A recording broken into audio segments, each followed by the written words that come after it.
الحمد للہ رب العالمین والصلاة والسلام علی سید المرسلین اما بعد فاعوذ باللہ من الشیطان الرجیم بسم اللہ الرحمن الرحیم۔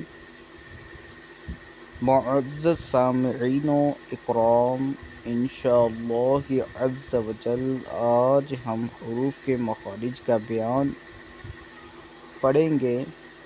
مخرج کا لغوی معنی نکلنے کی جگہ ہے، اور اصطلاح تجوید میں جس جگہ سے حرف ادا ہوتا ہے اسے مخرج کہتے ہیں۔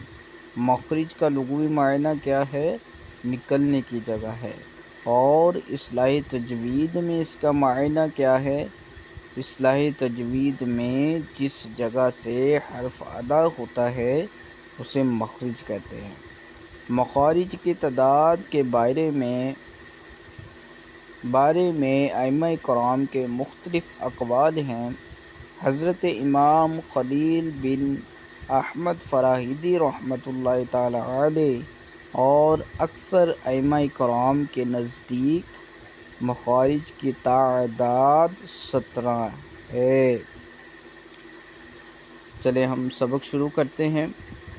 مخرج کا نام، حروف کے القاب اور مخارج۔ حلقی مخرج حمزہ ہا۔ حمزہ ہا کہاں سے ادا ہوتے ہیں؟ ان کا نام کیا ہے؟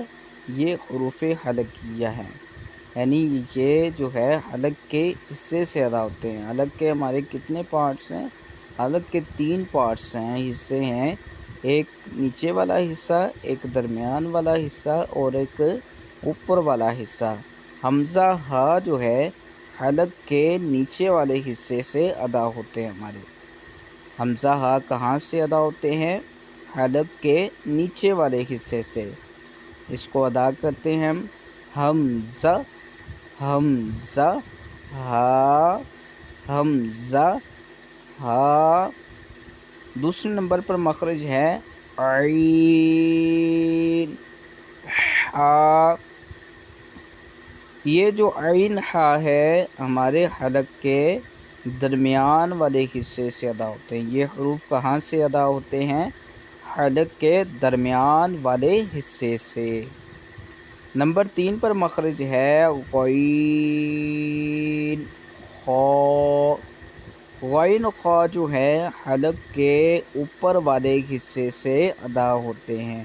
غین خا کہاں سے ادا ہوں گے؟ ہمارے حلق کے اوپر والے حصے سے ادا ہوں گے، جیسے غین خا۔ غین خا جو ہے موٹے کر کے پڑھے جائیں گے، موٹی آواز میں۔ یہ حروف مستعلیہ میں سے ہے جو کہ ہم پہلے لیسن میں پڑھیں گے انشاءاللہ عز و جل۔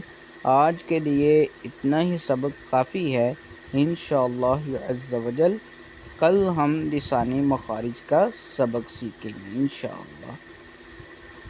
انشاءاللہ کل ملاقات ہوگی۔ اب السلام علیکم ورحمۃ اللہ وبرکاتہ۔ اللہ حافظ۔